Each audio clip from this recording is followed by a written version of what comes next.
There's a peculiar kind of tension that grips you when you sneak a look at the clock in the middle of the night. You made a solemn promise to yourself that tonight would be different. You'd be asleep by midnight. But now the screen glows with 2:43 a.m. Tomorrow's alarm is already lurking in your mind, a countdown to a morning you know will be brutal. Yet your thumb keeps scrolling. The lamp stays on. People around you might joke that you're addicted to your phone or that you simply lack discipline. But if it were that easy to fix, you probably wouldn't be watching this video at this hour, would you? Psychologists have a term for people whose internal engines rev highest after sunset. They call them evening chronotypes, or more commonly, night owls. Research into circadian rhythms shows that for these individuals, the body's natural sleep-wake cycle is simply shifted later. Melatonin, the hormone that signals sleep, arrives hours after it does for morning types. Their peak alertness and cognitive sharpness often hit in the late afternoon or evening, precisely when the rest of the world is winding down. So, while society is flipping the off switch, your brain is just powering up for its prime time. For many night owls, the nighttime hours don't feel like a delay or a bad habit. They feel like the only real estate that truly belongs to them. During the day, you're constantly on call, answering messages, meeting demands at work or school, navigating family expectations, absorbing the endless noise of obligation. Then, evening arrives. The notifications taper off. The outside world becomes quiet. That silence does more than offer peace. It creates a protective bubble, a space where your own thoughts can finally surface without being interrupted by someone else's agenda. Countless writers, artists, and thinkers have described this phenomenon. The stillness of late hours often becomes a gateway to deep focus, a state psychologists call flow. Whether you're writing, drawing, planning a project, or simply diving into a story, the lack of external demands makes concentration feel effortless. This is why the phrase, "just one more episode," or "I'll go to bed after this," becomes so seductive. You aren't merely delaying tomorrow's fatigue. You're desperately clinging to the one slice of the day that feels like genuine freedom, free from roles and responsibilities. There's a formal name for this pattern in sleep science: revenge bedtime procrastination. Researchers define it as the intentional sacrifice of sleep to reclaim a sense of control after a day dominated by external pressures, work, school, caregiving, or simply the constant pull of other people's needs.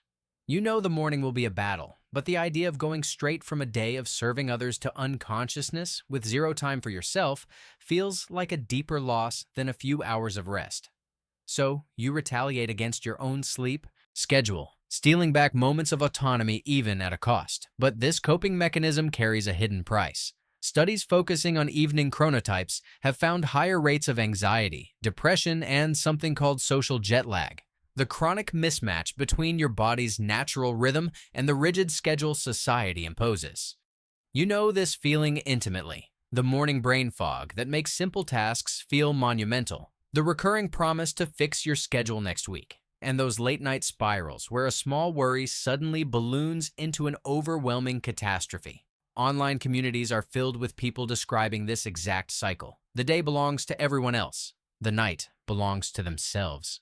It's only in the quiet hours that their minds finally process the emotions, stress, and unspoken thoughts that were suppressed all day. The more the night becomes an escape hatch, the more depleted they feel the following day, which paradoxically makes the next night feel even more like a necessary refuge. It becomes a loop. Exhaustion fuels the need for control, and the pursuit of control deepens the exhaustion. Here's where the conversation often gets stuck. Being a night owl is frequently framed as a flaw, a sign of laziness, immaturity, or poor self-management. But the science tells a different story. Part of it is biological. Your chronotype is largely genetic, shaped by your DNA, not your willpower. Part of it is psychological, a natural human need for autonomy, creative expression, and emotional processing when the world finally stops demanding.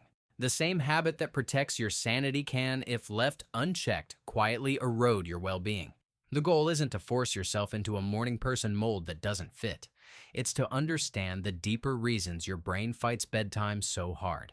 Perhaps you need stronger boundaries during daylight hours, small, protected pockets of time that are yours so the night doesn't feel like your only shot at freedom.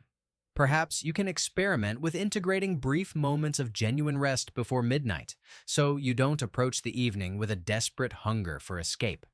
Or perhaps the most important shift is simply to stop calling yourself a failure for having a late-wired brain and start working with your natural rhythm more gently. For some, the solution might involve negotiating with your environment, dimming lights earlier, creating a wind-down ritual that feels genuinely rewarding, or even rethinking your work schedule if you have the flexibility. For others, it's about accepting that your peak creative hours may be different and structuring your life to honor that rather than fight it. The goal is not to eliminate late nights altogether, but to ensure that when you do stay up, it's a choice rather than a compulsion born from deprivation. This isn't about becoming a 5 a.m. influencer. It's about reclaiming balance. It's about recognizing that the guilt you feel at 2 a.m. is often misplaced. You're not broken. You're just responding to a world that wasn't built for your rhythm. Once you understand the psychology behind your late nights, you can start to make intentional decisions. When to lean into the night for creativity, and when to protect your sleep for the sake of your health. So if you're someone who consistently stays up late, know that you're in good company. Your mind has likely carved out its own path to freedom in a demanding world. Now, I'm genuinely curious, what's the real reason you're awake right now? Is it the pull of a project, the peace after a long day, a restless mind, or simply delaying tomorrow a little longer? If this video resonated with you, hit that like button, subscribe to Brainliyo for more explorations into how the mind works, and share it with that friend who always swears they'll go to bed early but ends up being the last one online.